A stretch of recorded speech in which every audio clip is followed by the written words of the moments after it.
Morning Uganda.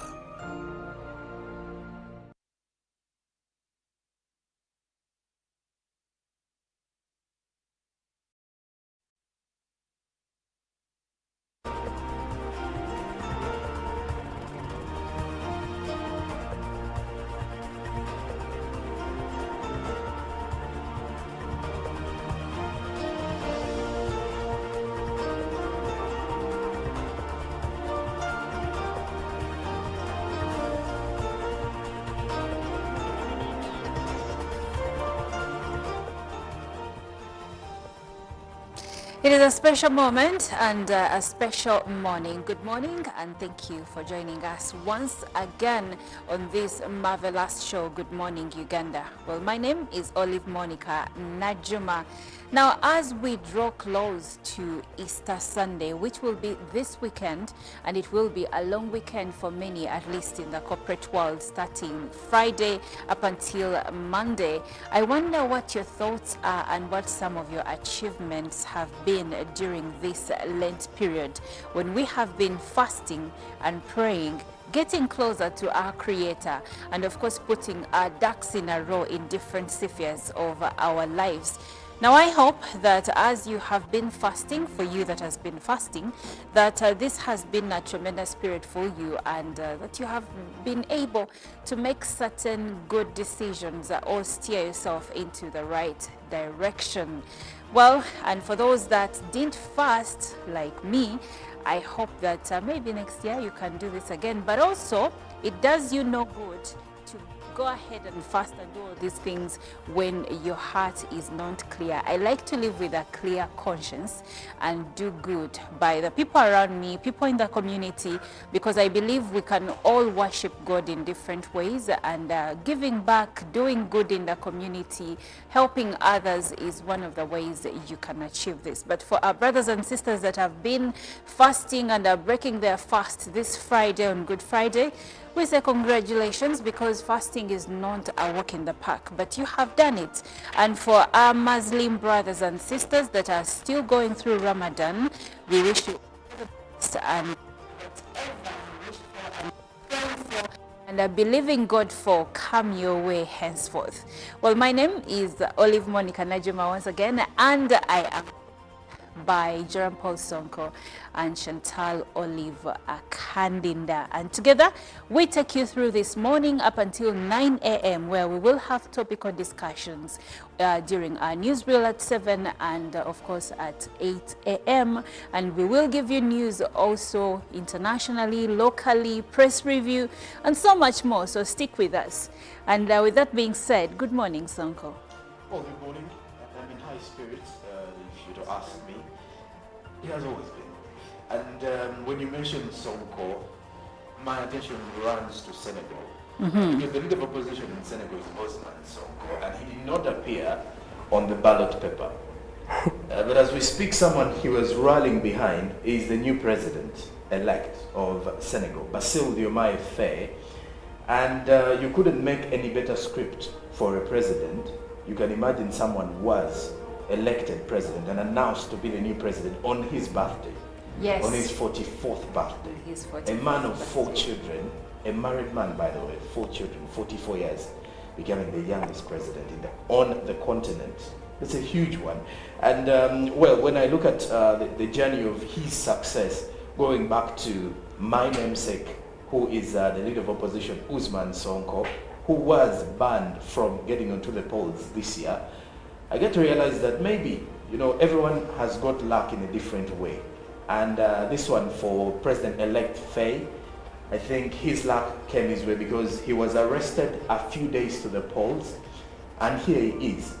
But well, besides what is happening in Senegal, you get to also realize that there was something that caught my attention yesterday during the vetting process of the new appointed ministers, especially with Honorable Balan Bargahara, who came out to reveal to the opposition supporters that he's going to work hard to ensure that those who have their opposition family members in prison will definitely be out, and he's going to ensure that he works upon that.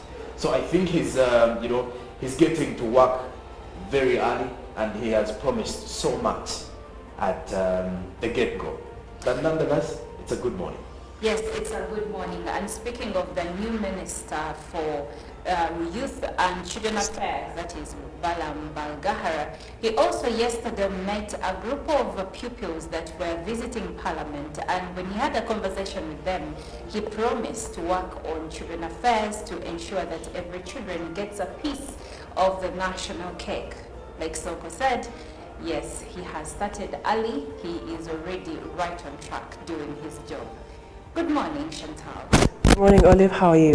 I'm great. How are you? I'm all right. I was listening to the conversation earlier, and well, as part of his mandate, and personally, I strongly believe that the role he has taken on is a role that he's going to perform to the best of his ability, especially being the good mobilizer that he is. He's definitely going to do a very good job when it comes to mobilizing the youth and impacting them and influencing them. So I'm really looking forward to what he's going to bring to this office. And I'd love to do some comparisons. I mean, we have to, right? I'd love to do some comparisons with what is happening previously and what is going to be happening after he has taken over properly. And well, of course, you get to realize that I think very many people are watching him more than the other appointed ministers. Because of the belief, apparently, that he does not, he was not supposed to be in that office. No, I also had an argument with my mom yesterday about the same. I told my mom, when you look at Balam, he has actually got the qualifications in the given disciplines that he has actively been engaging in. So that means this does not come as a surprise for someone to be in that sport. Because many people were actually, looking at him in an image of an event promoter. And most of the event promoters that we have in Uganda today, not so many of those have qualifications from institutions of learning. So I think that is where some of them were actually doubting. But then also you get to realize that some people who have actually worked with him believe that he's a humble person. A humble person, that he's someone who is willing to accept to go or to be given direction by his leaders.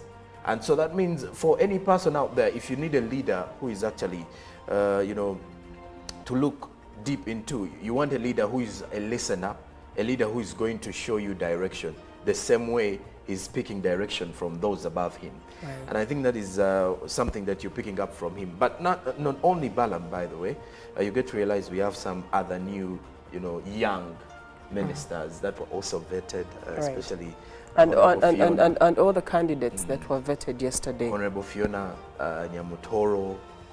Also, you also get to see, okay, Honorable Wilson Mbadi is not as young as Nyamutoro, but well, young in that office. But nonetheless, I think it is high time we started seeing them for who they have been. But then we need to also expect we need to also expect the good things that they are going to offer in the long run. I really believe in the fact that the president took his time before doing this reshuffle. Yes. And definitely whoever was appointed deserved that place, and I'm looking forward to what they're going to bring to the table. Well, and then also the good thing is that I saw the Prime Minister saying that I think Monica will give, I don't know if she has an opinion on this, when the Prime Minister said on Sunday during the Thanksgiving prayers of Palm Sunday, where she was saying she's so happy that the President decided to keep her in that position, even when some people thought she would be among the new, should be among those who are taken off. Who are taken off. But it would have come as a surprise to me if I told she had been taken off, honestly. Really? She has done, why? No, because she has actually done, a tremendous role as a Prime Minister. And in that particular role where not everyone expected her to be a Prime Minister at the time she was appointed. So you get to realize that she's doing the God's work in her office, and we hope she can extend it till the end of these 6 years. Also, we must 5 years rather. We must note that this This was a new venture for her. So we have to give credit where it is due. And there is still time between now and 2026 when the president will again reshuffle his cabinet after, after the elections. I'm already speaking like the elections have ended. But still, what I'm trying to say is you give grace. People are bound to make mistakes, especially when they're in a new office. Even any new job, you are not going to deliver as well as some people have. Now, many people compare the Prime Minister to the former two Prime Ministers, that is Amama Mbabazi and Ruhakana Rugunda. But these were men that, for instance, Amama was in that office for quite some time, and this is basically a new venture for her. And I think so far, so good. So let's see how this goes. And of course, we have to trust the powers that be that he took his time, vetted them on his own, and figured that they deserved these positions that he gave them. So for whichever minister was reappointed and the new ones, we again say congratulations here from Good Morning Uganda. And for those that were dropped, like Mary Goretich Tutu, she promised that she's now going forward, going to even heighten her mobilization for NRM in that region and her region to ensure that come 2026, NRM wins in those regions. So probably she has a good comeback story if she returns to cabinet. Exactly. That's if the NRM government does win the elections come 2026. Well, and also being a minister should not really be about which party you belong to, as long as you're Ugandan. And right now we have some ministers that do not necessarily belong to the NRM, like Justice Minister Norbert Mao. But anyway, which is the only one. He's the only one. Anyway, it was a start. But we move on now, and I'll be sharing local news. Later on, Chantal will take us through international news, and Jerome Paul Sonko will give us the press review. But for now, let's start with the recently appointed ministers of a state that were committed to serve after taking over from their predecessors. Balam Barugahara, who was nominated Minister of State for Youth and Children Affairs, committed to mobilize all youth against poverty. This was shortly after he appeared before the Parliament Appointments Committee, chaired by the Speaker of Parliament, Anita Annette Among. There were 6 nominated to various state ministerial posts. They were to appear before the Parliamentary Appointments Committee for vetting. They turned up. Nominated Minister of State for Youth and Children Affairs, Balam Barugahara, arrived first. He pledged to rally youth in the fight against poverty and mobilize youthful political opponents on board. Lillian Abba and Fiona Nyamtoro, nominated to the Disaster Preparedness and Energy Ministry dockets, had similar pledges. Florence Nambozo seemed ready to take on the Karamoja Affairs docket. Outgoing Presidential Private Secretary to the President, Dr. Kenneth Omona, also affirmed commitment to service. The ministerial vetting exercise seems to have been successful, with candidates waiting to take oath. And moving on, the UPDF and other sister security agencies' intelligence confirmed the resurgence of ADF terrorists through the western border of eastern Congo. This has fostered the enhancement of border patrols and stringent checks for those entering and exiting the country. The Police Directorate of Counterterrorism has revamped services towards protecting VIPs and sensitive installations. The preliminary security intelligence indicates that these ADF remnants are targeting prominent people in government. Intelligence teams have been initiated to counter any re-establishment of ADF cells in different communities. The memorable attacks of the ADF were made on the Central Police Station, where people lost lives, and other one was that of the twin bombing at Parliamentary Avenue. Meanwhile, police registered 4 deaths in mines and quarries. These in mines and quarries. These occurred in mines of Kasanda, Namutumba, and Nachifma, and are all attributed to illegal mining without safety precautions. Police Minerals Protection Unit instructed to reinforce existing mining laws and regulations to save lives of miners. Now moving on, looking at the late Susan Magara's case, Judge Alex Ajiji of High Court Criminal Division is presiding over the murder case of Susan Magara against 8 suspects. The 18th prosecution witness was Kanene Enoch, a forensic expert and cyber analyst attached to the Directorate of Services at Naguru Police. Kanene told court that he got a requisition from Detective ASP Isaac Sembera to do a forensic analysis on exhibits in Susan Magara's case. The exhibits included phones for the deceased Susan Magara, her parents, and phones which were used by the kidnappers directing her father where to find his daughter Susan Magara. The said exhibits were shown to court. Kanene was also given a flash disk containing a video which showed a lady crying for help. He discovered that it was Susan Magara, showing the 2 cut fingers. The alleged video was displayed in court. Kanene showed court the photos of the alleged money in dollars, which was given to the kidnappers to have Susan Magara released. The witness also disclosed to court the phone audio recordings between the parents and kidnappers requesting for money and directing them where to find their daughter Magara. The call data analysis showing the kidnappers' communication before, during, and after the kidnap of Susan Magara was showed to court. The call data also displayed the names in which the SIM cards were registered in, among others, Nagai Annette, Nambita Remena, Isaac Makubia, and Kawaya John.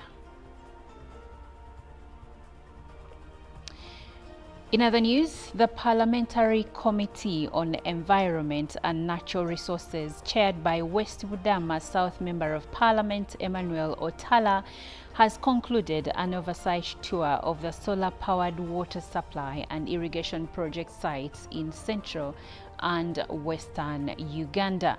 The project by the Ministry of Water and Environment is financed by the Ministry of Finance, Planning and Economic Development. It was approved by the 10th Parliament of Uganda. This parliamentary oversight visit is the second follow-up of the solar-powered water supply and irrigation project to the one that occurred early in 2023, eastern and northern Uganda.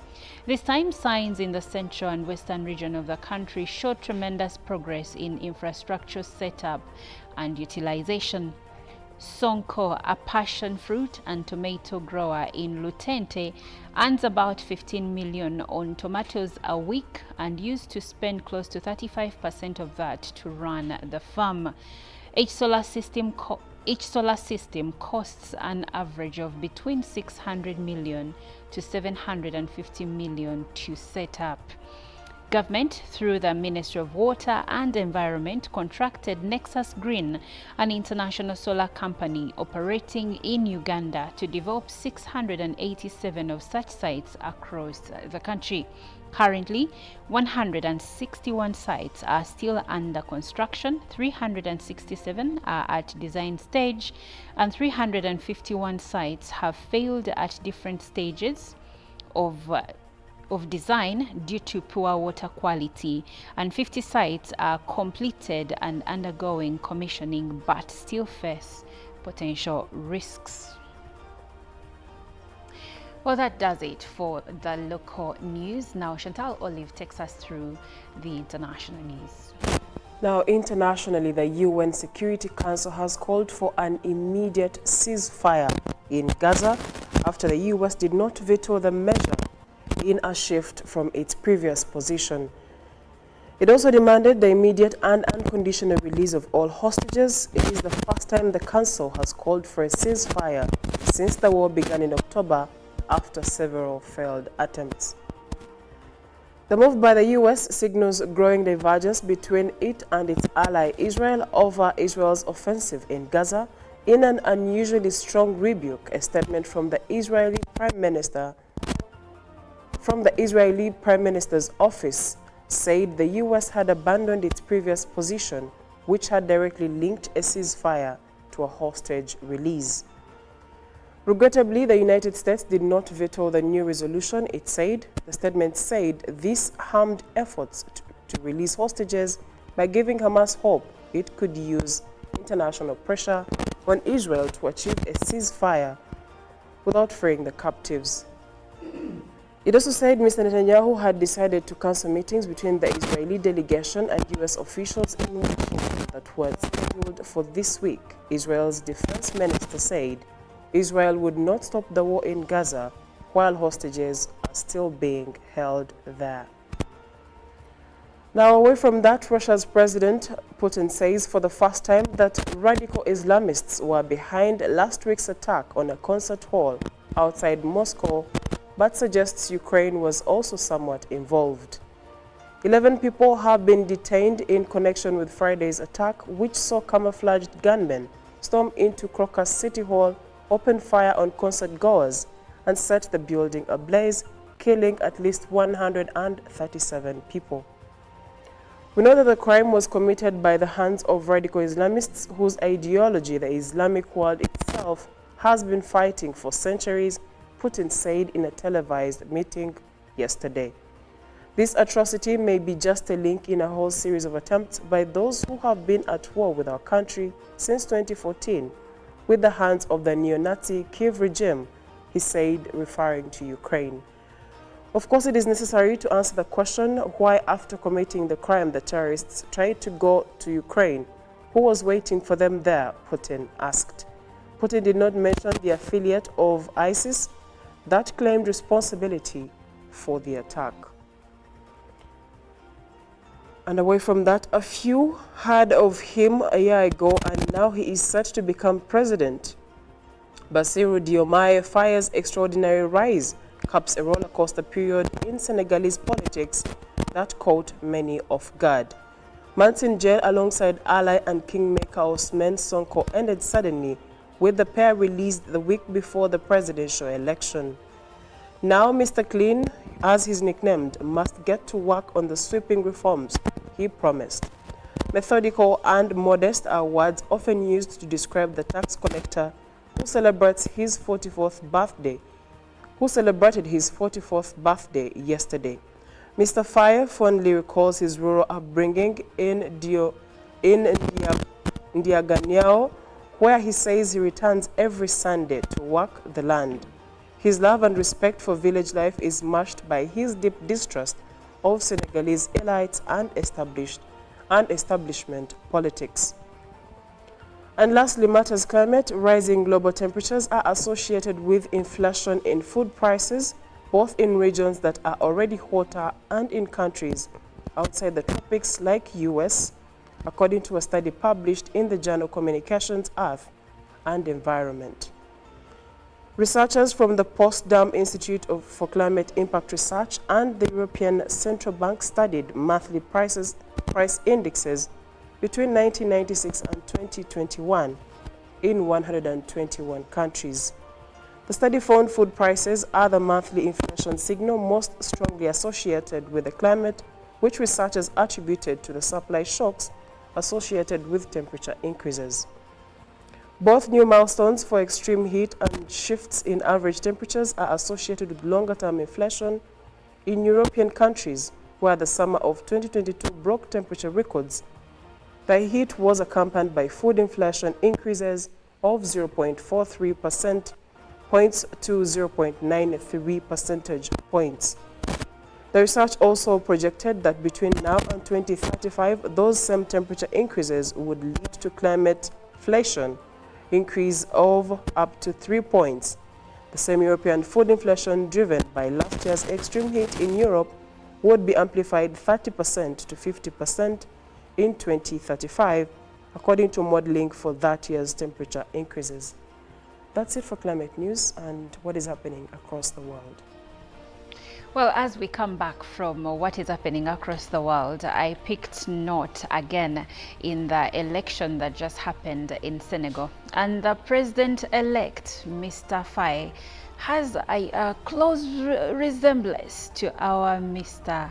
Jerome Paul Sonko here. I don't know if it is the hairstyle or the color, but there is a similarity. Chantal, did you miss it? No, I couldn't have missed it. Best believe.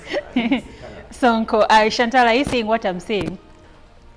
I see you. I see you. And you're seeing where Sonko, I see your future. She's heading. Your future is definitely bright. But anyway, okay. let's move on. I'll take that. Let's move on to the press review.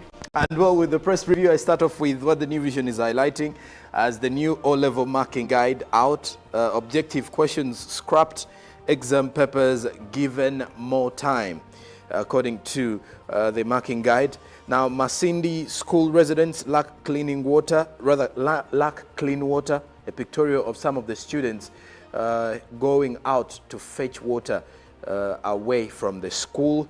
Then Katanga murder, the murder case hearing starts July. Then as Wokorach is new Gulu Archbishop. Then in her vision, how climate is changing women's lives. Then in court, Mabirizi protests fixing his 35 cases on same day.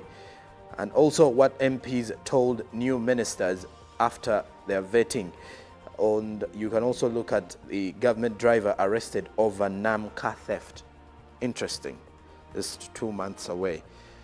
And in the Daily Monitor, Muhoozi presidency now closer, says FDC. The Daily Monitor is highlighting that, and it's highlighting matters to do with the new blood as well. Parliament approves newly appointed ministers. There is a pictorial of the 6 ministers that were up for vetting yesterday. Government orders weekly exercises for staff. In the other news, also, only 240 vehicles have digital plates, according to a new report, as UNEB releases sample exam for new O-level curriculum that will be used this year. And that is with the Daily Monitor. Crossing to Kenya now, the Daily Nation is highlighting jobs dispute that may cripple the Kenya Revenue Authority, as employment court ordered authority to put in place ethnic diversity and regional balance policy to cut off the element of tribalism in jobs in Kenya. Now, heavy rains bring death, destruction, a pictorial of some of the streets in Kenya that were flooding due to the heavy rains. And then also, Mama, please forgive us. Deputy President Rigathi Gachagua has offered an apology to former First Lady Mama Njina Kenyatta for what he termed political madness during the 2022 general election campaigns, as he stepped up his bid to take control of the Mount Kenya region. Then courts, DJ Joe Maflame, 6 others to be held for 14 days in probe. And farewell, colleagues, friends pay Rita Tinina glowing attributes at her final mass. That is something you can read with the Daily Nation today. And lastly, the Citizen from Tanzania is highlighting 3.6 trillion spent on the ATCL, as the government spent at least 3.63 trillion Tanzanian shillings reviving Air Tanzania Company Limited. Then a new port facility to verify minerals from DR Congo has been highlighted. And in sport, football, boost for Yanga and Simba ahead of the CAF ties, as Zanzibar praises extension to ISOs of the Rising Woman Initiative, as also Tanzania is set to join Single African Air Transport Market. That and more is with the Citizen, and the East African newspaper is highlighting back like he never left. President Museveni's son, General Muhoozi, is now Army Chief after his promotion, coming at a time the veteran leader is going in for his 7th term. And the question is, standby generator now on or off, is the question on the East African. Now, the battle for Uganda's petrol import millions, a pictorial of the three East African leaders, President Yoweri Museveni, Samia Suluhu Hassan, and William Ruto at the front page. And then also matters to do with uncertainty as clouds, polls, timelines in South Sudan. So that is it from our press review this Tuesday. Thank you, Jerome Paul. Now we will take a short break, and when we come back, we will be speaking matters education, but putting our main focus on children living with disabilities and how they fare in this dynamic. Stay around, we will be right back.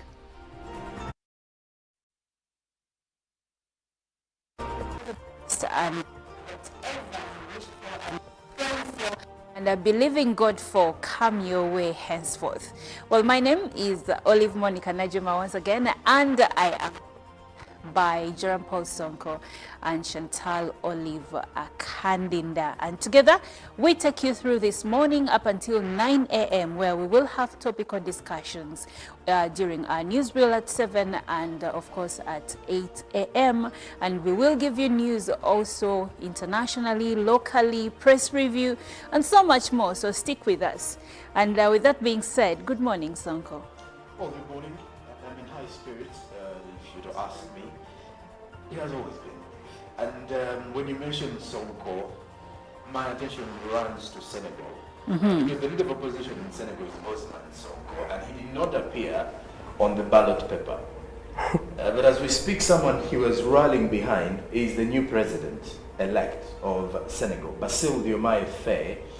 And you couldn't make any better script for a president. You can imagine someone was elected president and announced to be the new president on his birthday.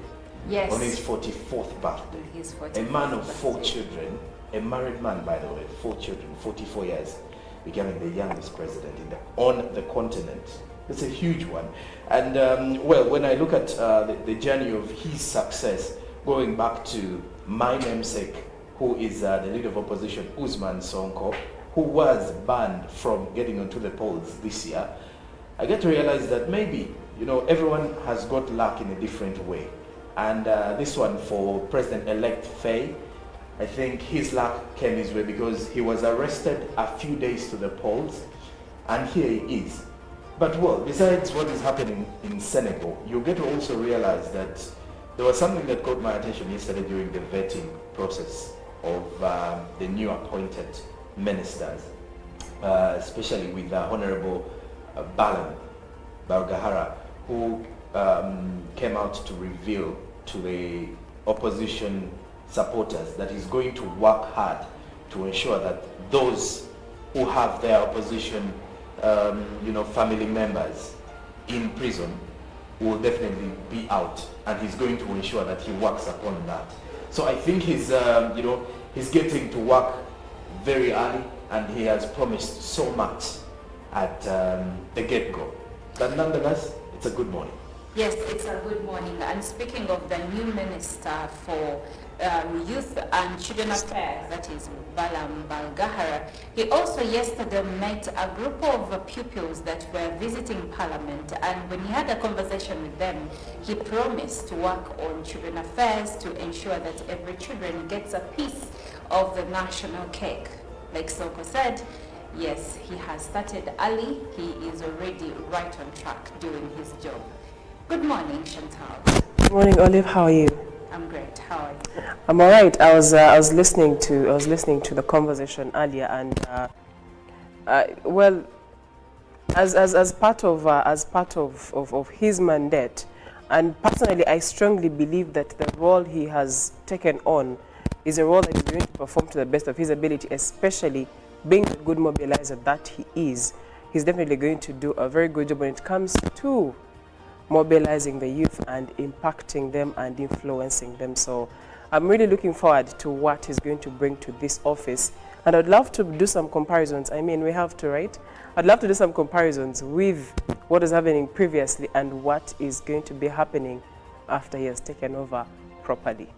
And well, of course, you get to realize that I think very many people are watching him more than the other appointed ministers. Because of the belief, apparently, that he does not he was not supposed to be in that office. You know, I also had an argument with my mom yesterday about the same. I told my mom, when you look at Balaam, he has actually got the qualifications in the given disciplines that he has actively been engaging in. So that means this does not come as a surprise for someone to be in that sport, because many people were actually, you know, looking at him in an image of an event promoter, and most of the event promoters that we have in Uganda today, not so many of those have qualifications from institutions of learning.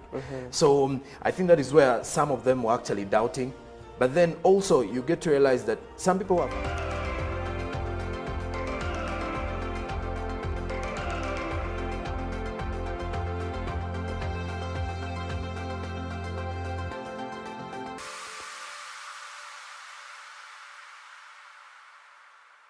Was brought to you by MTN Momo Pay is the easy way to pay. Dial star 165 star 3 hash or use the MTN Momo app. You don't need cash. MTN Momo Pay is safe and free.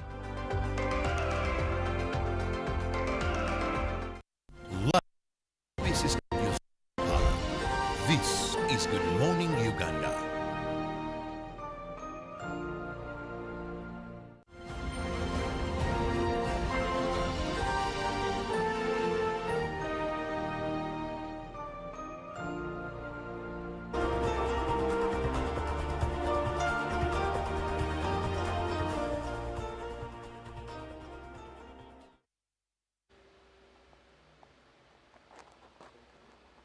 Thank you so much for sticking with us. This is Good Morning Uganda. Time check is 6 minutes past the hour of 7 o'clock on this Tuesday morning. Now, Uganda has ratified international agreements that support students with special needs, and therefore institutions of higher learning are required to have policies and procedures that allow them to have special needs students in their institutions and also support them. But despite this being in place, special needs students and pupils continue to face some challenges while in school. Special needs children and students will have to sit the same examinations as their fellows that do not have any special needs. For instance, if one is visually impaired, they will sit the same exam that those that are not visually impaired are sitting, and they will be given the same amount of time that is given to the rest. In some cases, you'll find that one that is visually impaired will be given 3 hours of the examination, 3 numbers that are supposed to be attempted, but because they are slow and because they can't see, they will only attempt 1 number. And this is a case that cuts across in different spheres when it comes to people living with disabilities. So how are they helped? Looking at the numbers, a total of 519 special needs students sat the Uganda Certificate of Education exams in 2022, and of them 154 had low vision, 179 had physical disabilities, 120 had hearing impairments, and 66 had dyslexia.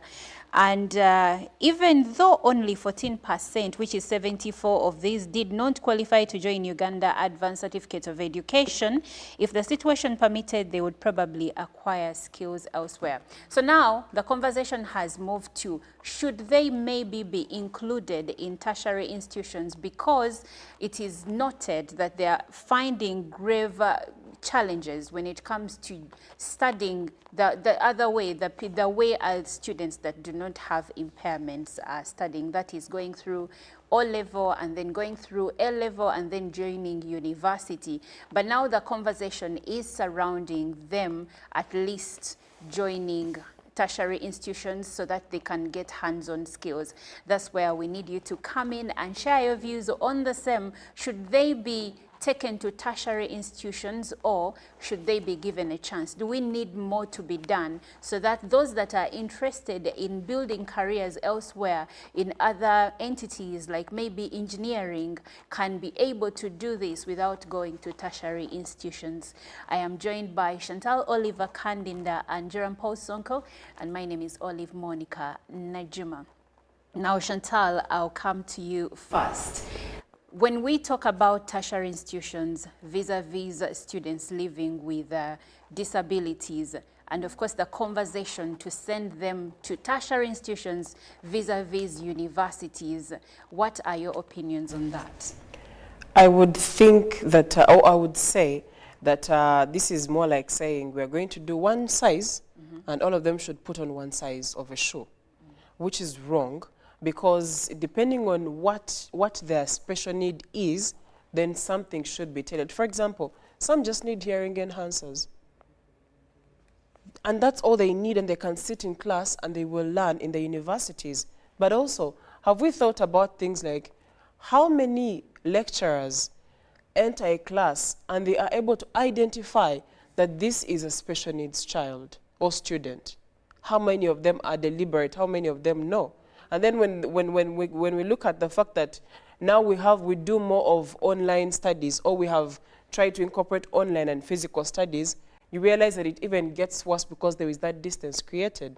So we cannot say that we are going to now take them to tertiary institutions without first considering what is making it very challenging for them to survive in the usual institutions, for example, in universities.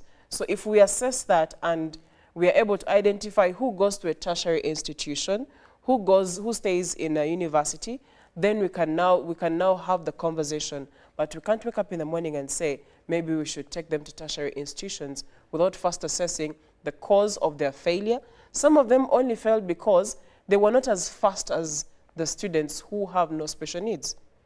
And yet, if they were maybe allowed a little more time, if a structure or policy was put in place, and where you're given 2 hours, they're given maybe 3 hours, probably they would finish the questions. Because if it's 3 compulsory questions, and this child is only able to do like 1 or 1.5 of it, if that exists anyway, then that means if they're allowed a little more time, they're able to pass like other students. So we need to consider some of those details before we group all of them and send them to tertiary institutions. You're messing with someone's future. Is that what they want?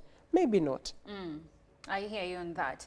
And of course, putting that in mind, so we realize that it is more or less running away from the problem. You send them to tertiary institutions, that is a problem. Are there even tertiary institutions for them where they will be treated the way they're supposed to be treated? That would be another question. Which raises another question. Should they, because there is also the conversation around special needs children, special needs students to be put in schools for the special needs. But the civil society organizations and people living with special needs argue that that is not actually helpful. What do you have to say about what do you have to say about the move that instead of putting them in special needs schools where they're dealing with people that are like them, rather than putting them in schools that have students that are able, actually the argument is that if you don't mix them, then you're actually affecting them negatively. True. Because you're limiting inclusivity.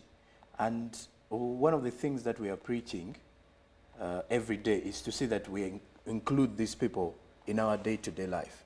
That regardless of one's disability, they have to be part of the community. Now, when we create a tertiary institution only for persons with disability or with special needs, then what is going to happen in the markets? Let's say in the market space of the employment space. In the employment space, you realize that it's difficult for an employer to create a spot for a person with disability. They're only going to hire people basing on the skill you have. And if you have... Not because you have a disability. Exactly. And if you have a disability but you have the skill, they will definitely give you the job for those who are so big on inclusivity. But then I've also looked at some of the figures when it comes to the inclusion of special needs. In the government, government only has 60 places or 60 slots reserved at the university. That is for government sponsorship. For government sponsorship, 60 annually. So that clearly means that it is also limiting them to get into these tertiary institutions. So if you only have 60 slots, and then you expect many of these to actually get into these tertiary institutions, then you're limiting their capacity.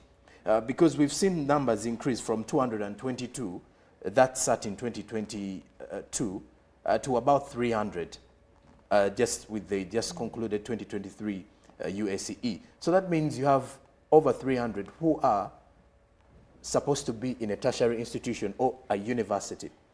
And then, if many of them cannot afford these fees, and you only have 60 slots for government sponsorship, then that means you're also not giving them the chance to be in these spaces. So the government also needs to create or to have more slots for many of these.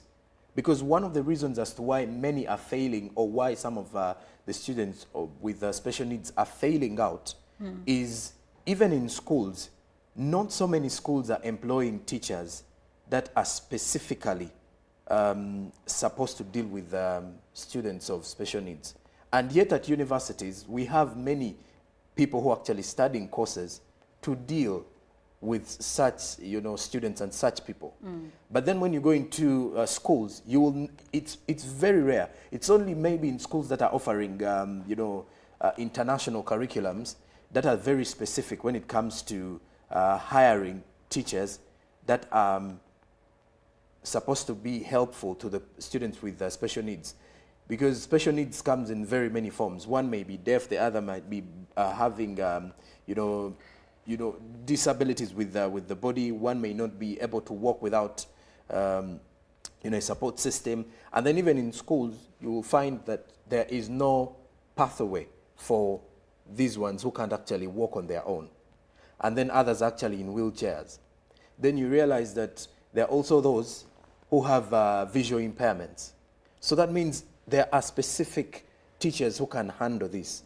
Because believe me, Olive, if I was a teacher of geography and I have no idea about dealing with a child of special need, the chances are I will not mind about whether they are picking what I'm teaching or not.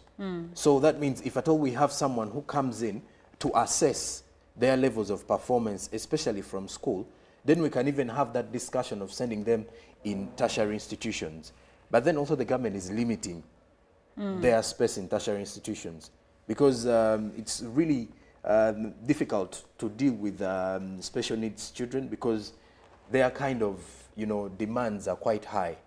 And of course, when we speak about special needs children, then the needs are different. The needs are diverse. You will find children living with autism, children that have dyslexia. Now, in this case, dyslexia is a learning disorder characterized by difficulty in reading, and it occurs in children with normal vision and even intelligence. Now, speaking about dyslexia in this matter, you've been in school and you've seen this child that probably has difficulty reading, pronouncing words, making sense of letters, and in most cases they are characterized as slow and daft by the teachers. Yet in most cases these children, if diagnosed and given the help that they need, they can actually end up studying and being very successful, more successful than their peers that do not even have a special need. Now, you also mentioned Chantal, you mentioned that some of the children may need hearing aids. These are deaf children.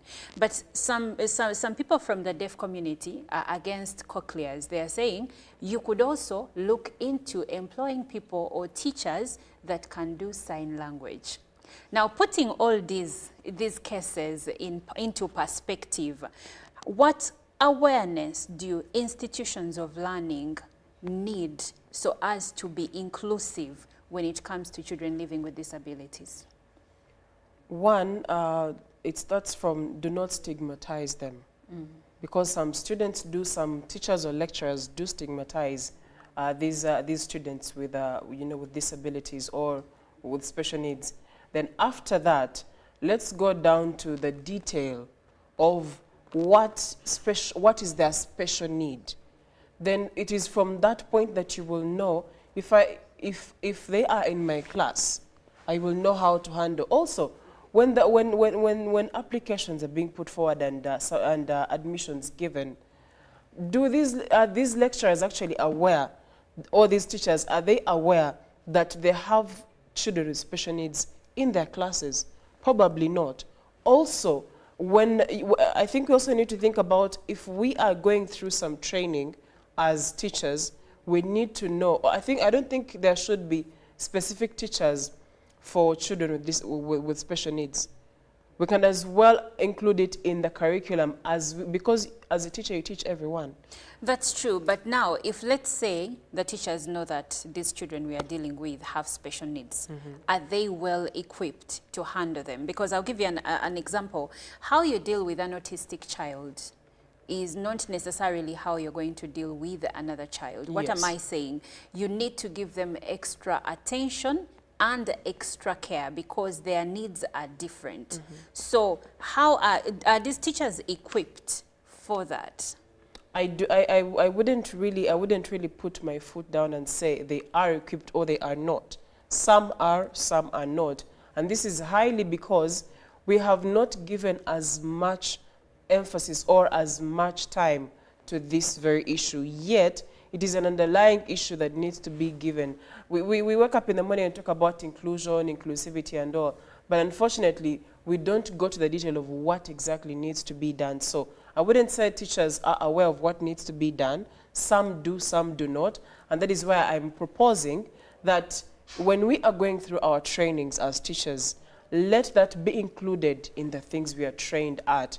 Then also, there could be specific teachers that are put in place to train these to teach the students, because much as we'd like to put them in the same class all the time, there might have to be cases where a particular teacher is put in place to teach those with autism, for example, so that they are able to understand and they're able to catch up with the rest of the students that do not need special needs. So it goes back down to how are we structuring these courses, how are we structuring these classes, how are we structuring our curriculum to make sure that it includes each and every person to the detail of how are they being taught, how much time are they being given, how fast is this teacher going, how present is this teacher, because in class, for those who went through campus, this lecturer will come in and be like, okay,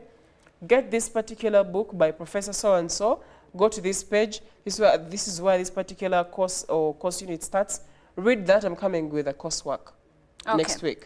Now, you raised pertinent issues, and one of them is the curriculum. So we have a curriculum that is basically one size fits all. Students are expected to sit the same exam in the same given time. Now let's let's look at the national exams, for example. Maybe during the school year, the school may be giving allowance to the students so that because they know their needs. But then what happens during national exams? Do you think, Sonko, that maybe we need to have a revision of the curriculum so that it handles children or students with disabilities differently from their peers that do not have any disability?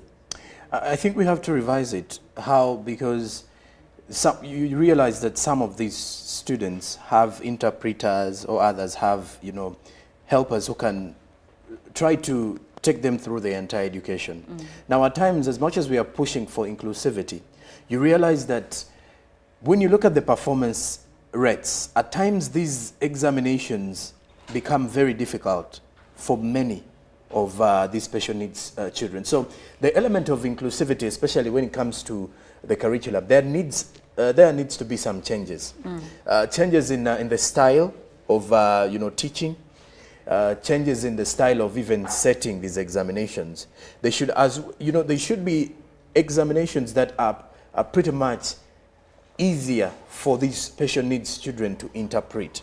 But again, it goes back to the schools identifying and the ministry also identifying these particular special needs at the get-go. That you are identifying a student, for example, and you have to put support services. At the, you know, you've identified that this school has, let's say, 5 students with this rate of disability.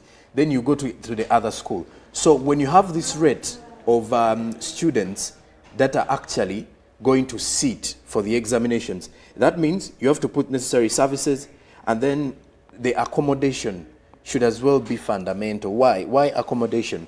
Because when you have an exam in the morning, the level of preparation needs to change for these students.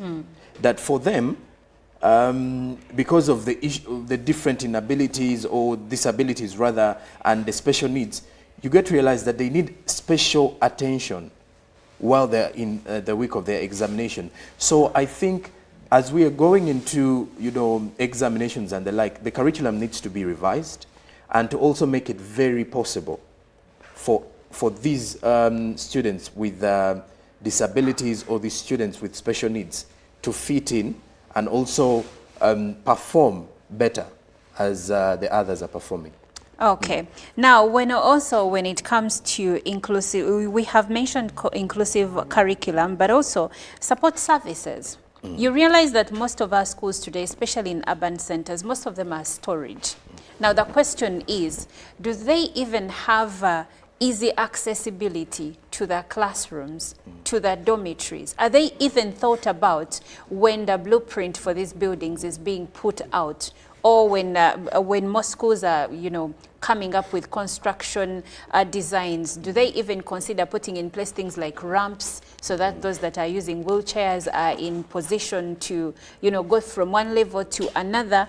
But also there is, among the other supportive services, are there counseling sessions in different schools for these kind of children? I think it goes back to the awareness and sensitization, because you realize that at times they need, you've mentioned counseling. It goes back to the staff members themselves with the counseling. Even at the get-go, when the schools are setting up, are they only focusing on recruiting students to come and learn and you know, and let them out, you know, and passing, or are they willing to also nurture these students? So with the counseling of the staff members, staff, non-teaching staff as well, also the school administration needs to understand the core values of the education system and what they intend to achieve by setting up a school. That you've set up a school, are you only creating room for people to just pass and leave, or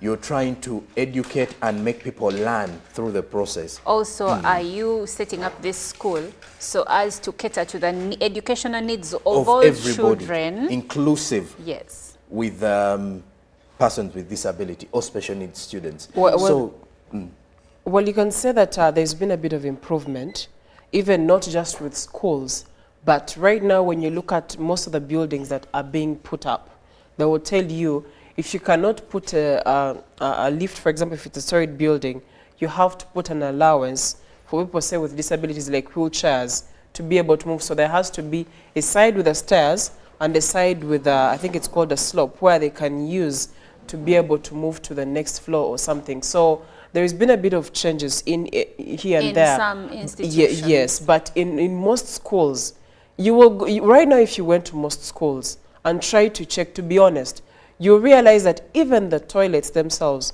do not put into consideration that parents who might be parents with disabilities but have kids who are doing perfectly fine. And that is the part that needs to be really looked into, because at the end of the day, much as you think what affects this child may be just in class, it could be that the challenges they face outside class. It could be, oh yes. So if that affects them mentally, they are probably unable to concentrate in class, and those are some of the things that need to be put into consideron. Earlier on, you're talking about the curriculum. UNEB has tried to, one, because the special needs are grouped into, different categories, depending on, there is educational special needs, then there is the physical special needs, depending, and many others. So in this case, you know about exams for the blind. They can't be the same as exams for, for the deaf. So, but when they go to university, now that's where the challenge is. Yes. That's where the challenge is, because you will go through UCE, USCE, and even perform well for those that have really good teachers that are really hands-on. But after that, you realize that the over 53% of these students with disabilities, the smallest percentage is what is going to make it through university. If you are, for example, you maybe have issues with your legs and you use a wheelchair, but you can write, you can see, you can read, you're probably going to pass through campus. But this child who needs hearing aid or who needs magnifiers to see, and you're not aware of that, or they don't even have access to them, it gets challenging because they cannot function as someone, even if it's a fellow person with disability, they cannot function the same.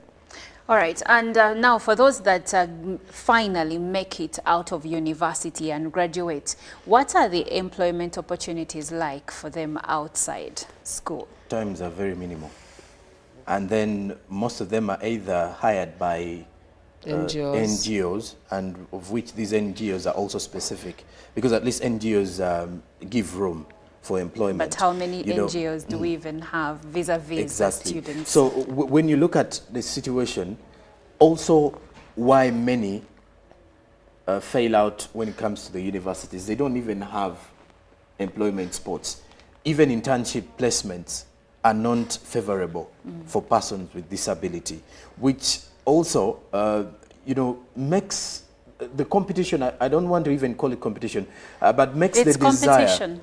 Okay, maybe competition for them to get into these schools to try and hunt for a better future, very difficult, because they also have no one to look at the end of the day, because the job spaces are limiting their presence.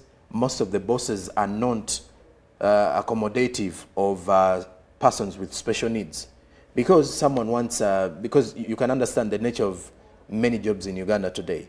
Especially the most dominant ones, very few will accommodate persons with, with special needs, because they want instant results. And if you want instant results, they will put a lot of pressure on these persons. Of course, these are persons who need special attention or care in one way or the other. And at times it's very difficult with this competitive world. It is. I mean, even the able-bodied people find it rough. Now, I can't even imagine what it is like living with a disability. I remember back in the day watching a feature on one of the local news stations of a gentleman that works with Standard Chartered Bank who was blind, and he had been working there for many years. Now, a few organizations have people like this, but like my colleagues have said, we need to be more inclusive and we need to be more open-minded, and this starts with the educational institutions. If this is being done and they are being included in educational institutions, then it will trickle down to employment places. But if we do nothing at the education level and think that tertiary institutions is where they're supposed to be, then we are failing people that have dreams, and dreams that can actually be achieved, and they contribute hugely to the success of our country and the economy. So all of us need to do better, and government needs to put in place policies, or actually the policies are already there, but now we need to push them and ensure that schools are actually following through. Well, this is all that we could have for you this morning, but we are still continuing with Good Morning Uganda. Good Morning Uganda Tourism Express comes up next.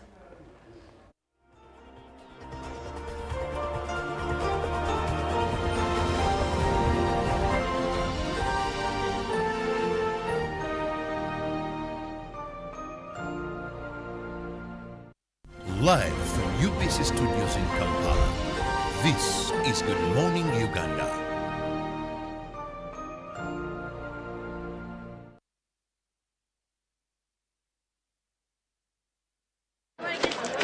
Juko. Yo.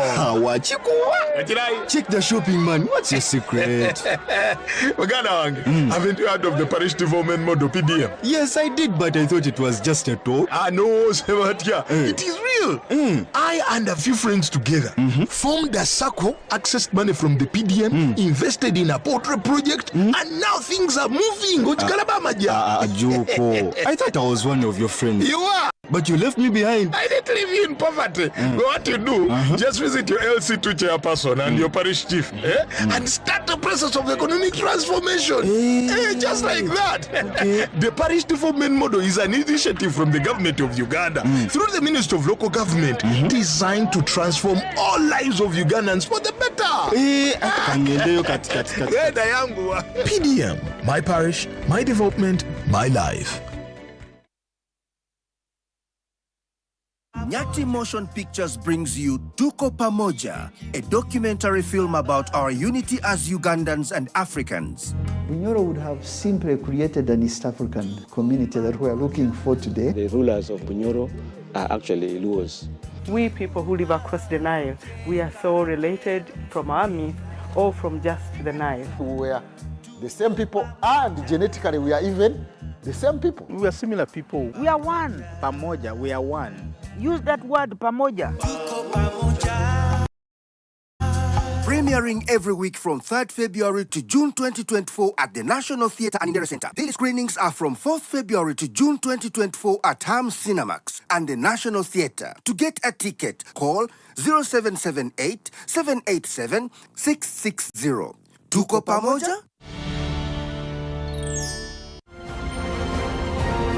Live from UPC Studios in Kampala, this is Good Morning Uganda.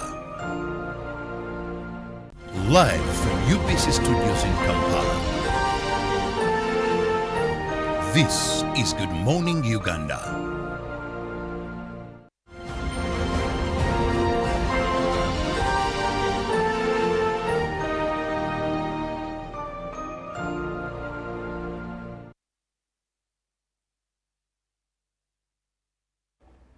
A very good morning to all our viewers. I am Irene Alena Misango, Uganda Uncovered. This is the GM Tourism Express, the time that we committed to make sure that we take you around Uganda. We export you, we transport you to different places, beautiful places around the country, and we give you all the information that you need to know about Uganda's tourism. We give you the tips. We give you the news, we give you the activities, we give you the accommodation, we give you the transportation, like anything that you need to know about Uganda's tourism. This is the perfect time for you to always tune in so that you get all that you could need to know in the world of travel in Uganda. Well, today we are straight going into the travel attraction of the day. And this is a place that is very common, and it is the closest and commonest place that anyone could quickly think about anytime they want to travel or explore the beautiful Pearl of Africa. So this place is Jinja Town. So Jinja Town is one of those places. It is also called the adventure capital of East Africa because it has so many activities.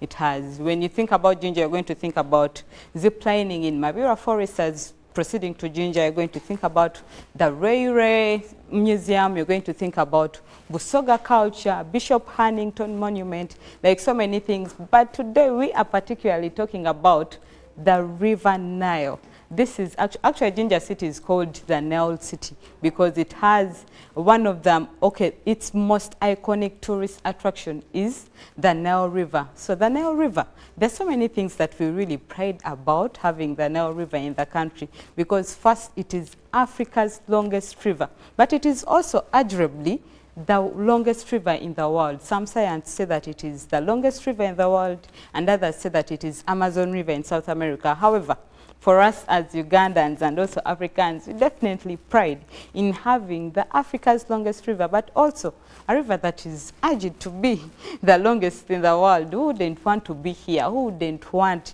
to have that feeling that really I was at the longest river in the world and in Africa? So when you say that you're going to go and visit River Nile, see River Nile, maybe what comes into your mind is that you're going to go and see the river flowing.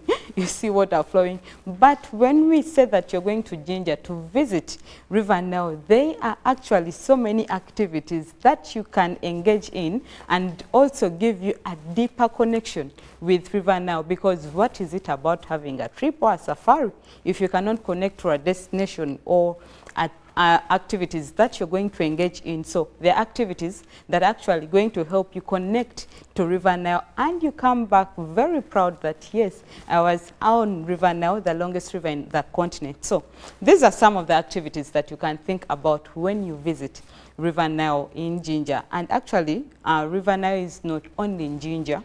It also crosses to, remember, River Nile cuts across like 4 countries. That is Uganda, South Sudan, Ethiopia, and Egypt. But there are other parts of the country where the river really actually traverses through. But Jinja is one of the common places where people usually go to see River Nile. So the first activity that you should think about, and the most enticing one for me actually, it is the Nile Bridge.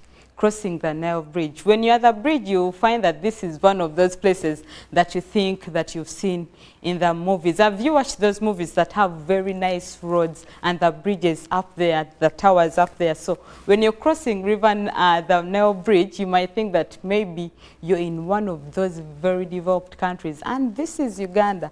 But what's funny, some of the Ugandans have not even been there to see this place. You need to find time and visit. But also the sense of knowing that you're crossing from one region to another. You know, some people actually even die without moving around the country, without leaving their regions, regions where they're born from. Maybe if you're born from Buganda, you find yourself that you even die in Buganda without going to Busoga or Toro or going to any other region. But when you're crossing the Nile Bridge, the sense of knowing that I'm now actually crossing from one bridge to another, it is very beautiful, and it is also satisfying, gratifying to know that, yes, I'm in another region.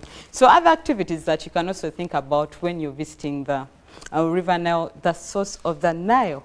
Like, that is one thing that really pride in having the source of the Nile in our country. And standing at this point where explorer John Speake stood and said, yes, that is the point where River Nile starts from, the point where the waters of Lake Victoria separate from the lake water and start flowing towards the north part of the continent. It is very amazing and satisfying to know that, yes, I stood at the exact point where it is said that River Nile, the longest river in the world, starts from. So last year, actually, the government of Uganda, through the Ministry of Tourism, Wildlife and Antiquities, they launched the start of the construction of a new pier at this place because they wanted to reach the modern standards, the international standards. Because when you go to other places where there are monuments, such an iconic attraction like the source of the Nile, and we only have that round blue monument, the round blue post,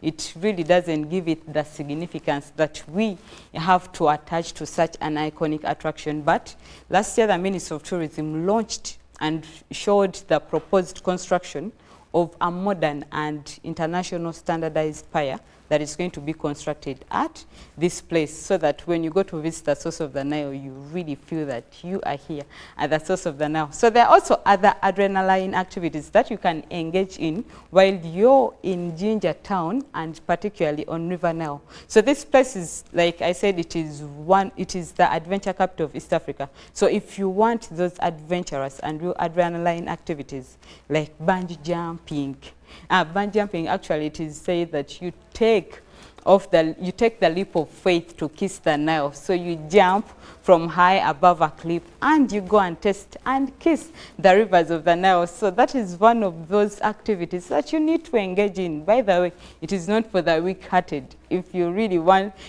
want to test your heart and your faith and your adventure within you, so that is, you need to do bungee jumping. Other activities that you can also engage in is whitewater rafting. Now the first time I had whitewater rafting, that is the only time I was frightened and shivering when it is shining. Yet it was shining, but I was shivering. But it was because of fright. Because this adrenaline going to bump into rapids, and sometimes even the raft flips over. So you're in strong rapids, grade 5, grade 4, but the raft can even flip over. So it is just adventurous to be, and these are things that you need to have once in a lifetime, and you go test yourself, because it creates teamwork, knowing that you have to paddle together as a team, paddle the waters, paddle through rapids. It is very amazing for you to engage in such activities. But there are also numerous waterfalls. The fact that River Nile starts from Uganda, there are so many, the river is very strong, and there are so many waterfalls that you can visit, to just go and have a glimpse on these places, to have a sight on these waterfalls. Say Busowoko waterfalls, there is Itanda waterfalls. Like, there are so many waterfalls that you need to visit. But also the dams that have been constructed here, they've become beautiful lakes, and so many activities are happening here. Boat cruises can be the order of the day. You can have a boat cruise on River now to see the beautiful scenery around the river, to see the birds. The river banks have so many beautiful birds that you can see. So actually, if you're bird watcher, you can also go and have some of the bird watching experiences along the river banks and see what River Nile really holds. However, what comes in my thought is that the River Nile has crossed to 4 different countries. But what different things are other countries doing that Uganda has not yet done? Us being that the fact that we even have the source of the Nile, I feel that we should be even earning more money from River Nile, because it is very iconic to the country. It is a very iconic attraction, and you cannot find it anywhere else in the world. Like, you cannot go in any other country and find the source of the Nile. Forget about, okay, we have the mountain gorillas, but you can still find gorillas in Rwanda, in DRC, but this is something that is really unique to the country. I think there are more things that we need to develop along the river and along the source of the Nile, to see that we really earn enough from this source. I feel we've not yet utilized it. Look at countries like Egypt. Egypt developed real towns along the river. When you think about towns like Cairo, think about towns like Aswan, they've really developed along the river. Ethiopia is really developing so much of marine tourism. South Sudan, this is the sole water source for South Sudan, and they use it for agriculture. Like so River Nile has really a lot of potential for us to develop the country, not only even in terms of tourism, but even other sectors that can be interconnected to tourism. So that is it that we had for you for the tourism attraction today. And going into the travel tip today. The travel tip is very simple. The fact that we are talking about mostly marine tourism activities, every time you're going to have an activity on a river or a lake, please make sure that you put on that life jacket. Like, life doesn't have a guarantee. It is on, you live life just once. So put on that life jacket and make sure that you are safe as you're enjoying these water activities that you would love, or that create your fantasies. That is it that we had for you today. Thank you so much. I am Irene Alena Misango, and coming up is Joram Paul Sonko with a business update. Over to you.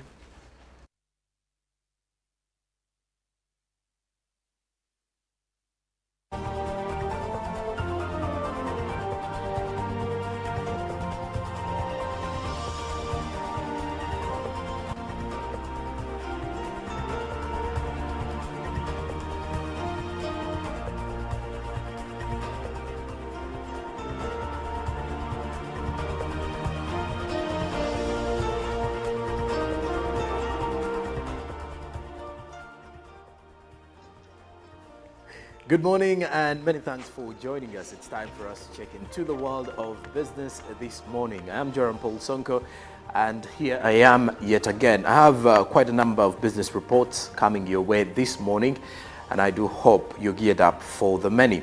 I'll start from Uganda's internet connection, and also looking deep into how UCC and the internet providers are working hand in hand to ensure that Ugandans get to benefit from the money that they actually use to buy the internet or to get the internet. Because according to UCC, they've introduced a groundbreaking solution to address customer concerns regarding internet utilization. UCC's Michael Bamwesigye cited Airtel's proactive approach to data usage concerns being commendable.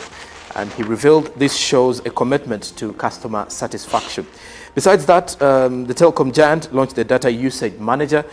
This is a feature on the My Airtel app, allowing many users to monitor data usage by application, whereby if you're paid for specific MBs, you can easily monitor and see how you're using them. And then it's more like you're checking to see if you're left with enough to continue scrolling down different social media platforms, or you can easily add to the bundle you bought earlier.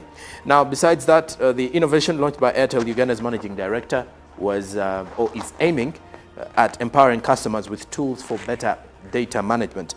The digital landscape growth calls for accountability, as seen in the 7 million increase in mobile internet subscription in Uganda over the years. Now, Airtel's Uganda Data Usage Manager set a new standard in customer empowerment, and it is to put the customer in full control of the data or the internet bundles that you seek for immediately after buying or after acquiring.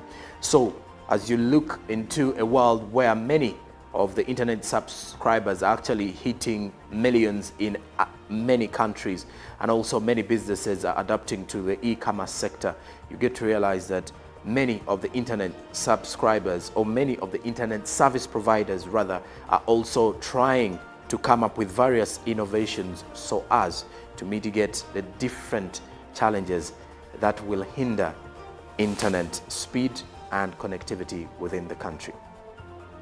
Now, away from that, we talk matters agriculture, as the agriculture stakeholders want a timely availability of agricultural inputs for the Ugandan farmers to commercialize farming.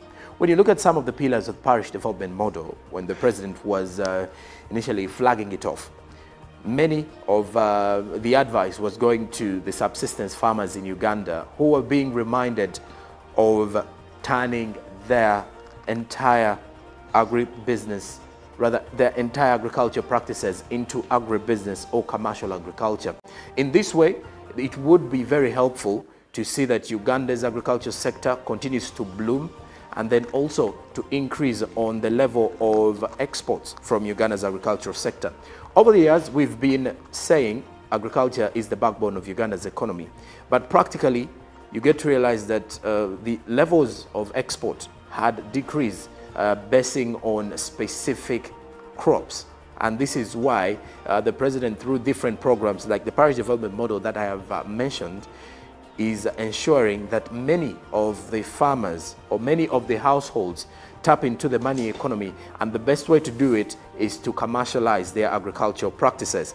But the major emphasis from the civil society players is to see that many work on the agriculture inputs. That means the level of mechanization, and then also looking at adapting to the different trends and innovations in agriculture to compete favorably with various markets on the international stage. Now, improving agriculture productivity and marketability in Uganda hangs in balance after farmers fail to utilize remedies that boost crop and animal production. You realize that the misuse of agricultural chemicals also threatens crop production targets, and of course also the incomes, and in the long run affecting the value chain. So that means many of the crops that we want in regards to the market that we have on the international level, and competing becomes very difficult when you look at countries like the Netherlands that have highly mechanized their agriculture, the Netherlands, Germany, China, Japan, name it. Now, away from that, we now talk matters banking, as the chief executive officer Stanbic Bank, Anjuko, has unveiled remarkable achievements attributing the success of the collective efforts and strategic alignment that have seen the growth of this Stanbic Holdings Limited. Stanbic Holdings Limited is led by the chief executive, who is Francis Karuhanga, and Anjuko was attending a stakeholders meeting for the financial year 2023 annual results stakeholder briefing of Stanbic Bank Holdings Limited, and also bidding farewell for another assignment away from Stanbic Bank. Now, Anjuko emphasized that the bank's commitment is aimed at supporting economic growth and development initiatives within Uganda, especially looking at promoting startups in the country. Now, she reassured continued commitment and performance from Stanbic Bank and also Stanbic Bank Holdings Limited, despite her departure as the Chief Executive Officer of Stanbic Bank Uganda. Now, on the other hand, the Chief Executive Stanbic Holdings Limited, Francis Karhanga, highlighted the increase in deposits, reflecting customers' trust in Stanbic for their financial needs, and also further re-encouraging them to continue using Stanbic Bank as their most preferred banking solution. Karhanga acknowledged the supportive role of regulators, particularly the central bank, for its sound monetary policies, contributing to Uganda's stable macroeconomic environment. And now lastly, from world of business this morning, we go back to matters agriculture as we talk Hass avocado growing in Uganda. Now, the Agriculture Advisory Service wants farmers to grow Hass avocado and other high-value crops, because according to the head of communication NADS, that is Khadija Nakande, revealed that through promotion of commercial farming, NADS supports all farmers willing to grow high-value crops, and of which has avocado, which has a huge market away from Uganda. Because when you look at countries like Kenya, by the way, and Tanzania, that have high level of avocado production, and with the market in countries like China, you want to realize it is always important for us to actively engage in growing agriculture and also putting our efforts in various cash crop growing as a country. Now, when you look at the situation with avocado growing, Avolio Avocado Oil Processing Factory, which is located in Namamve, started in 2019 and is the biggest avocado oil processing factory in Uganda currently. Now, Avolio uses indigenous avocado to extract oil and also make other items like soap from the byproducts of avocado. And avocado fruits used in this factory are indigenous type, locally grown in Uganda and collected from across the country from different farmers and suppliers. Now, the fruits used to process the oil are only those that are organically grown and free of pesticide. Now, to ensure the quality of the fruits, the factory allowed the farmers to decide on the price to motivate them to supply mature fruits, which, if you ask me, was a good approach for the farmers to decide on the price that they are selling to the produce, or rather to the manufacturers who will add value to their local produce of the avocado. And this is giving an element of support to the avocado farmers. Going back to the the core value of supporting agro business in Uganda, which means that even the farmers themselves from the grassroots are benefiting, not only the brokers or the manufacturers who are at the end of the final product after value addition. Well, now lastly, from our world of business, we look at the forex market to check out and see how different currencies were faring as of close of business yesterday. This is courtesy of the Bank of Uganda, and for those of you who will be heading out to make different changes, this is how you will find the forex market. The US dollar was buying at 3,897.21 shillings while selling at 3,907.21 shillings. That was opening time yesterday. And closing time, the US dollar was buying at 3,887.38 while selling at 3,897.38. And the Great Britain pound was buying at 4,900.81 while selling at 4,913.42. The euro was buying at 4,204.97 while selling at 4,215.79. And then the Kenyan shilling was buying at 29.44 while selling at 29.52. And then the Tanzanian shilling was buying at 1.52 while selling at 1.52 shillings. Lastly, the South African rand was buying at 204.83 while selling at 205.35. So that is how you will find the forex market for those of you who are into forex trading and pretty much those who will be going out to exchange some currencies. I'll be back at 9 o'clock with the GMU Extra, but for now, Chantal Oliver Canada is here to give you more with the traffic updates.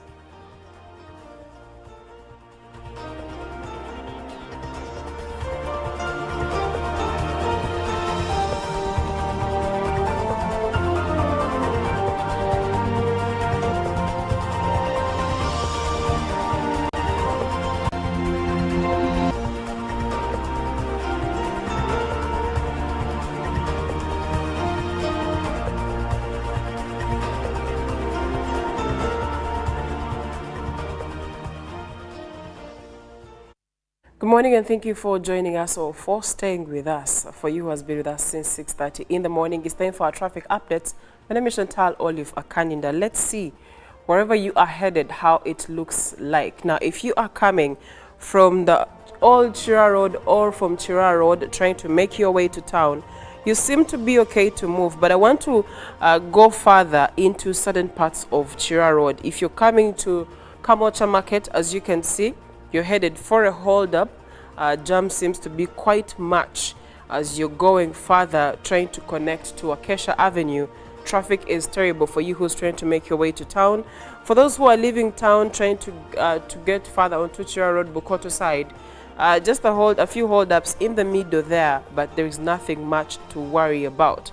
But if I proceed still on Chira Road, trying to make my way to Yusufulule Road, and also to Binaisa Road, as you can see, traffic seems to be really terrible, especially when you are approaching what they usually call the Mulago roundabout. As you can see, traffic is terrible. For you who is coming from Dwaliro Road, coming from the side of the Synagogue Church of All Nations, coming from Gayaza Kampala Road, you are headed for a lot of traffic right there. So in case you are planning to use that route, if you have an alternative, I would highly recommend that you choose the alternative, because traffic seems to be terrible here. If you are going onto Bombo Road, you have hold-ups and a bit of smooth flows in the middle, but the more you proceed trying to make your way to Wandegea side, you will be finding some hold-ups in the middle, which definitely will be delaying you who is trying to make your way to town. Now, back to the Mulago roundabout, as you can see, like I said, the traffic is terrible, especially in that roundabout. Trying to make your way to the Ministry Public Service and all that, there is traffic on there. If you are trying to go to Nakasero Hill Road, the traffic seems to be really okay. You can move. You're safer than someone who is facing the red zones. And then when we get to the junction or the part that has the part that has the Wandegea lights, as you can see, traffic is terrible. If you're trying to make your way to Uganda Road side, before you hit Uganda Road, there is terrible traffic around YMCA. Traffic is so bad, but Bombo Road is clear as you're trying to move further into town. The side of Novik Hospital, William Street is clear, and still Watoto downtown side, there is just a bit of traffic because of the junction. Is it a junction or a roundabout? It's a roundabout around Watoto, and that is, it's a junction. That is why you'll be finding traffic. And if you're trying to go to George Street seems clear. Chagwa Road, traffic seems to be slow. Nachivubo Road has slow traffic but also gets clear along the way. Gaddafi Road seems to have slow traffic movement. If you're trying to make your way to LDC, you are okay to move. You can use that side now. Trying to make your way to Makere Hill Road, as you can see, traffic has a lot on you, if I may put it like that. So please be mindful. Maybe you can use a different route if you can. But Makere Hill Road seems to have a lot of traffic, especially after that junction. But after that, you seem to be okay when you are trying to connect to Nakulabye side. And of course, the part that takes you to Mutesa 2 Road has some traffic because of the junction. And if you're coming from Nakulabye, too much traffic on that road. Well, that's it for our traffic updates. Thank you.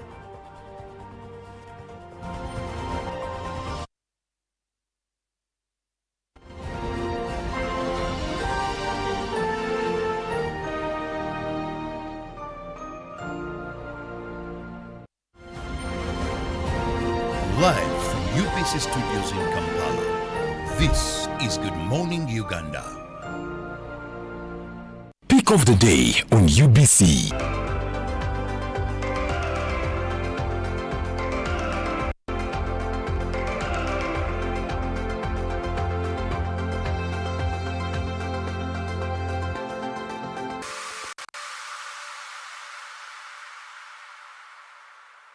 Was brought to you by MTN Momo Pay is the easy way to pay. Dial *165*3# or use the MTN Momo app. You don't need cash. MTN Momo Pay is safe and free. Nyati Motion Pictures brings you Tuko Pamoja, a documentary film about our unity as Ugandans and Africans. Bunyoro would have simply created an East African community that we are looking for today. The rulers of Bunyoro are actually Luos. We people who live across the Nile, we are so related from our myth or from the Nile.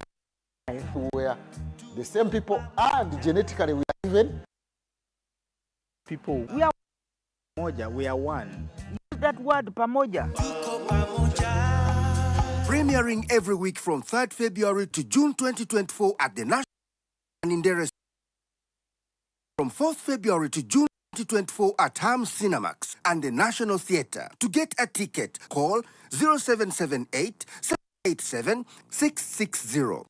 Tuko Pamoja? Juko. Yo. Hawachikuwa. The shopping man, what's your secret?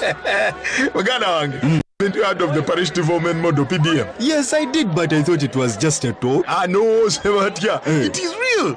I and a few friends together formed a circle, accessed money from the PDM, invested in a portrait project, and now things are moving. Joko. I thought I was one of your friends. You are. But you left me behind. I didn't leave you in poverty. But what you do, just visit your LC2 chairperson and your parish chief and start the process of economic transformation. Just like that. The parish development model is an initiative from the government of Uganda through the Ministry of Local Government designed to transform all lives of Ugandans for the better. PM, my parish, my development, my life. UBC is the national public broadcaster. We educate, inform, entertain, and inspire our audiences. You can watch us on free-to-air channel 001, DSTV channel 282, GoTV channel 371, Star Times channel 201, Zuku TV channel 20, and Azam TV channel 350. Even when your subscription expires, you can still watch UBC for free on your pay TV platforms. A new dawn on Behind the Headlines with me, Timothy Nyangweso. Every Wednesday, live in our studios in the heart of Kampala, we have conversations that have analysis, explanation, but not every truth is fact, and not every fact is truth. Every Wednesday, 10 p.m. on your public broadcaster.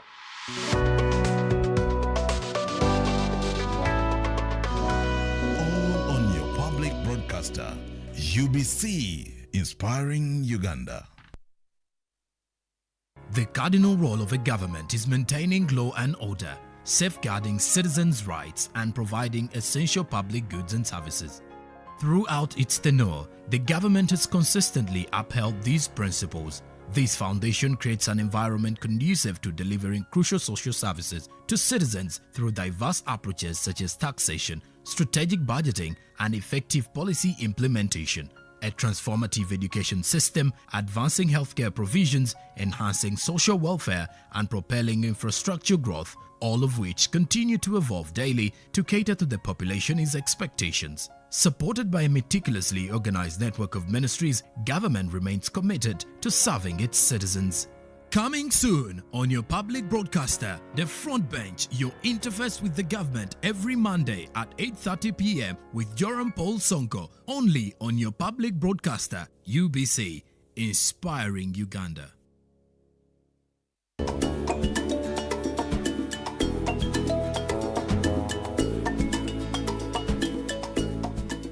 Are you tired of skipping breakfast because you're short on time in the morning? Well, we've got you covered with these quick and healthy breakfast ideas that you can make in a flash. Number 1. Greek Yogurt Parfait. Create a delightful Greek yogurt parfait by layering a cup of Greek yogurt with fresh berries, granola, and a drizzle of honey. The creamy yogurt provides protein, while the berries add natural sweetness and antioxidants. Granola contributes a satisfying crunch and whole grains. Optionally, add nuts or seeds for extra texture and nutrients. Whether enjoyed in a bowl or a glass, this parfait offers a balance of flavors and nutritional benefits. Number 2. Avocado toast. Start by mashing a ripe avocado and spreading it over a slice of whole grain toast. Sprinkle a pinch of salt, pepper, and red pepper flakes for flavor. For added protein, top it with a poached or fried egg. This combination provides a good balance of healthy fats, fiber, and protein, making it a satisfying and energy-boosting option. Customize it further with toppings like cherry tomatoes, feta cheese, or a drizzle of olive oil. Number 3. Smoothie bowl. If you're in a rush, a smoothie is a great choice. Blend your favorite fruits with Greek yogurt or milk and pour into a bowl. Top with granola, chia seeds, and sliced fruits. This customizable bowl is not only visually appealing, but also rich in vitamins, minerals, and antioxidants. Number 4. Oatmeal with fruit. Cook oats with water or milk and top with sliced bananas, strawberries, or a handful of blueberries. Add a sprinkle of nuts or seeds for extra crunch and nutritional value. Consider drizzling a touch of honey or maple syrup for natural sweetness. Number 5. Egg muffins. Whip up a quick and convenient breakfast with egg muffins. Simply whisk eggs and pour them into muffin tins. Add diced vegetables, cheese, and herbs of your choice. Bake until the eggs are set, creating easy-to-grab and portable egg muffins. This versatile recipe allows you to customize flavors by adding ingredients like spinach, tomatoes, or cooked bacon. Number 6. Chia pudding. Indulge in a nutritious and simple chia pudding. Combine chia seeds with almond milk or Greek yogurt and let the mixture sit in the refrigerator overnight. This allows the chia seeds to absorb the liquid and create a pudding-like consistency. In the morning, top it with fresh fruits, nuts, or coconut flakes for added flavor and texture. Live from UBC Studios in Kampala. This is Good Morning Uganda.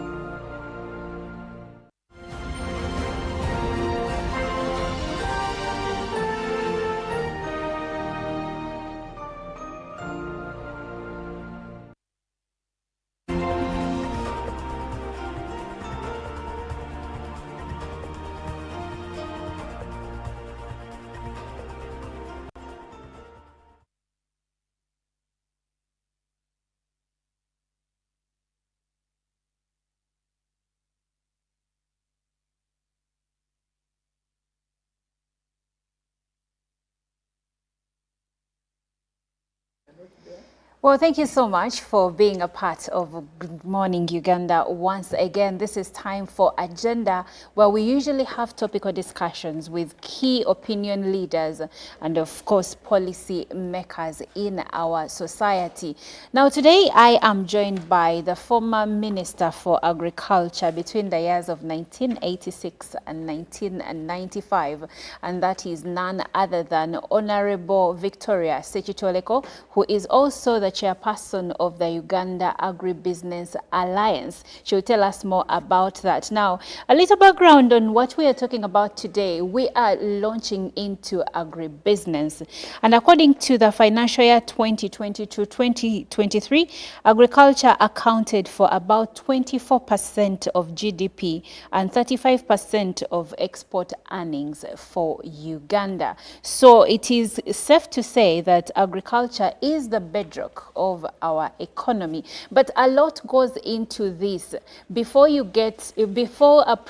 produce is taken to the final consumer, what is the process that agriculture goes through? Who are the key players in this? This and more is the conversation we are going to be having with Honorable Sechitoleko. First of all, welcome to Good Morning Uganda. Thank you very much. It's a pleasure to be here. Well, it's an honor to have you here, and I like the joke that you made right before we came on air. When I asked about the years you were a minister. Interesting. So 1986, 1995. Yeah. You've been doing this for quite some time. I think ever since I was born. Really? Yeah, Tell us more about that. As it happens, my father is a farmer, so I'm a farmer's daughter. Okay. And I'm told by my mother, the first words I used to say words like nkoko. They were farm related because That is what I was seeing. That's what I was surrounded with. And even when I went to junior school, high school, whatever, those schools were actually farm-based.